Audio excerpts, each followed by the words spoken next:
Oy, musta? OFW ka ba? At gusto mo na mag-retire o may plano ka mag-retire? Whether in the future yan o ngayon na, ito naman ang mga payo ko sa iyo. No? So ito yung 6 na pwede mong gawing negosyo pag nag-retire ka bilang OFW. Umpisahan na natin. Go! Okay, number 1. Ako iniisip ko yung retailing business. Siguro yan ang pinakamadaling maisip ng mga OFWs, no? O ng mga Pilipino in particular. Bakit? Sa bawat lugar kasi, parang lahat may binibili. 'Di ba? Mula sa sari-sari store, 'di ba? Naiisip natin na malamang ang mga tao sa paligid natin ay merong gustong bilhin na pwede natin i-offer. So ano ba 'yan? Ako iniisip ko kung sa retailing lang din mini grocery. 'Di ba? Kung sa tingin mo sa lugar mo, nasa probinsya ka ba at marami kang pwedeng ibenta dahil sa mga kalugar mo, kabarangay mo o dyan sa inyong town na tinatawag, no? Maganda siguro yung mini grocery, di ba? Lalo na kung ang lugar mo, either yung nabili mong property o sa ka nakatira, kung may nakita kang pwedeng rentahan, ay nasa mataong lugar. Okay na okay po yan. Ngayon, ano naman yung kabaliktaran niyan? O yung ika nga, not necessarily kabaliktaran, but yung opposite niya, no? Pwede ka rin maging online seller. Ang difference, syempre, mas maliit yung tinatawag na startup cost. Diba? Kasi syempre, wala ka ng renta, diretso na ito online. But not necessarily mini grocery, syempre. Marami naman kasi mga items na pwede mo ibenta. At ang maganda, kung meron kang Shopee, Lazada na tinatawag, no? Pwede mo dagdagan ng TikTok shop. Yan. So, medyo influencer na rin dating nyo. Alam nyo, meron akong nakasabay, kami ng asawa ko, nakasabay namin sa aming trip sa Tokyo na mag-asawa, mga bata pa. Tinanong namin, ano ba ang negosyo nyo? Aba, nagulat kami, ang kanilang main negosyo ay TikTok shop. So, nung pinakita nga yung TikTok shop sa amin, aba, nagulat ako, 500,000 may hit ang nagfa-follow sa kanila. And most likely, halos lahat yun nakabili sa kanila at one time or another. Ang maganda po doon, ano yung kanilang konsepto? Aba, kasi syempre, ano bang binibenta nyo? Ano pala sila? Reseller ng iba't ibang mga items. Ang kagandahan noon bilang reseller ay, meron kang stocks, syempre, di ba? Pero, ang maganda doon ay ito naman yung mga fast selling.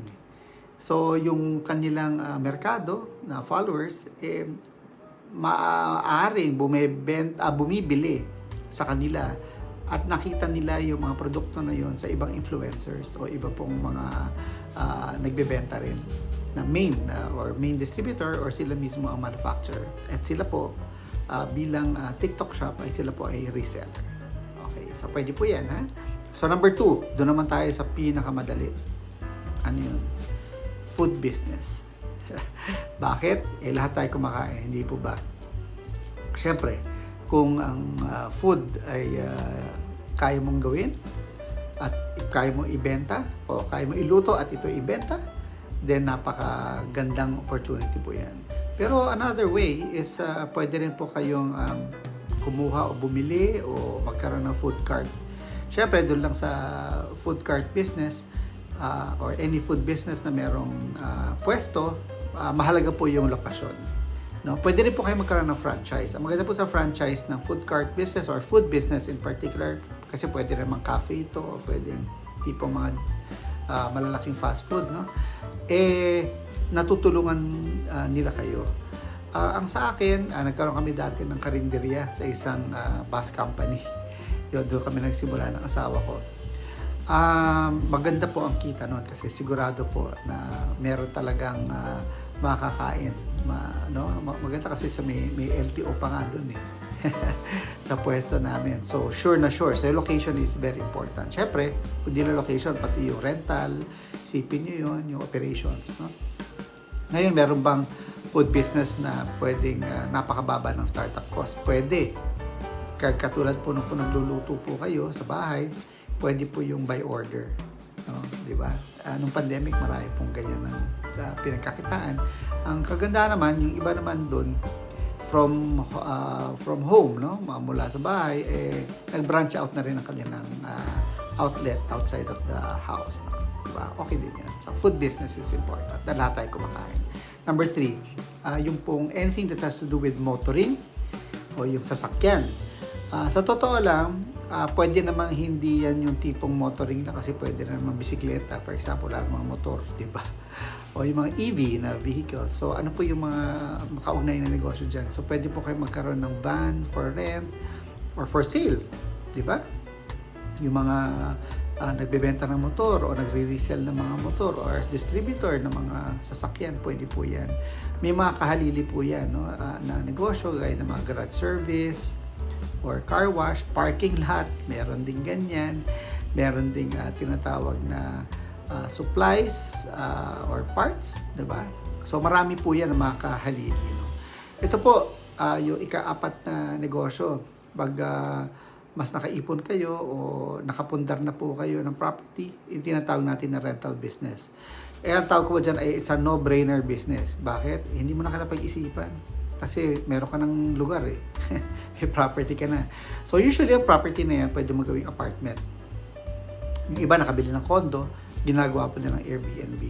Yung mga kilala po tayo na mga OFWs na hindi pa nga nakaka-uwi for retirement, na nakabili na po na at inuunti-unti po yung pagbayad dun sa kanilang condo, naparerentahan na po nila. So pwede nyo rin gawin yun. Yung isang kilala namin, nag-retire na talaga na mag-asawa, galing sa Middle East, nakapagpundar po sila ng ilang property at apartments din. So, iba nire-refurbish, pinapaganda na lang o pinapalaki. So, yun ang ginawa nila. Siyempre, sa rental business, may kahalili din yan kasi pwede na kayo later on mag-buy and sell ng property. O, diba? So, the rental business is really very good for retirement. At tuloy-tuloy rin po ang kita niya. Okay. Doon naman po tayo sa ika-4 na ang tawag ko lang doon simple ay green. The green business, which is more or less farming, agriculture. So, yung most likely, kung nasa probinsya po kayo o nakabili po kayo ng mga property na may taniman, tuloy-tuloy po yan. Dahil ko ang food business ay tuloy-tuloy dahil lahat kumakain, saka na makukuha ng pagkain. Doon po yan sa mga magsasaka. At yung mga katulad po, kung kayo po ay nag-aalaga ng hayop, ganun din po. No? So, panggagalingan po rin yun ng pagkain. So, napaka-sustainable po ng farming business. No?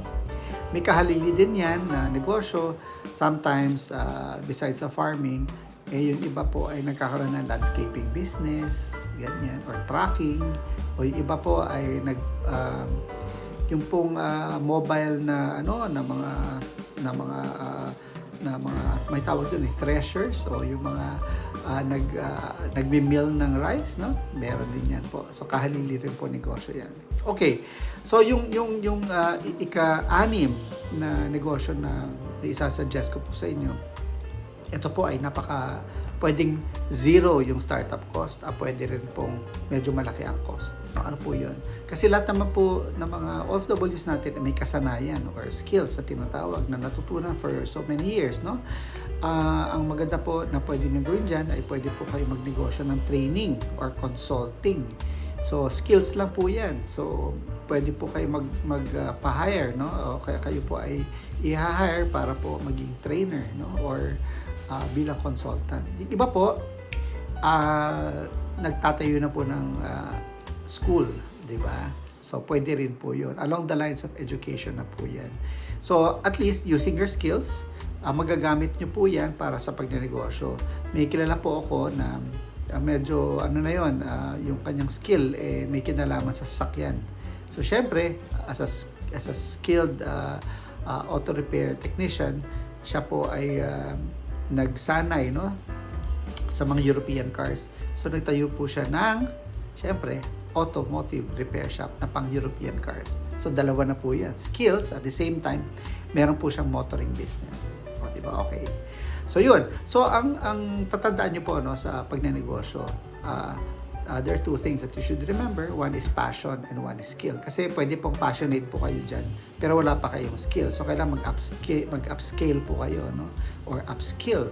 So, kailangan, yung second na tip ko, which is lifelong learning. Tuloy-tuloy pong pag-aaral. Kahit po nagnenegosyo na kayo o nagsa-start pa lang, dapat meron po kayong desire or drive to learn more, no? And of course, in any business, isipin nyo yung tinatawag na USP o Unique Selling Proposition, na ibig sabihin, saan po kayo maiiba o pwede kayo magkaroon ng niche na tinatawag, di ba? So, kung ang kasanayan nyo ay, as I said kanina, yung auto repair shop, pero European cars, panalo, di ba? So, yun pong pag-isipan nyo na dapat meron kayong ganyang kaalaman. At of course, baliwala naman ang lahat kung wala kang sipag at tiyaga. Di ba? Kahit anong negosyo naman po, kailangan ng sipag at tiyaga. So, tuloy-tuloy po yun. At kung kulang po ang inyong kaalaman at hindi nyo matutunan sa eskwelahan or online na pag-aaral, maghanap po kayo ng mentor or coach na pwede pong makahalili o makaturo po sa inyo at makatulong sa kahit anong aspeto ng pagninegosyo na hindi nyo naman po talaga alam mula sa umpisa. At ang pinakamahalagang tip, kailangan po yung ating tuloy-tuloy na pagdarasal, no? Para sa wisdom, discernment, and clarity sa ating gagawin negosyo. I-offer po natin lahat ito sa ating Panginoon at sigurado po, lalago po ito. Ito po, si Tito H para sa Negosentro. Tuloy-tuloy lang po tayo sa pagnenegosyo. God bless!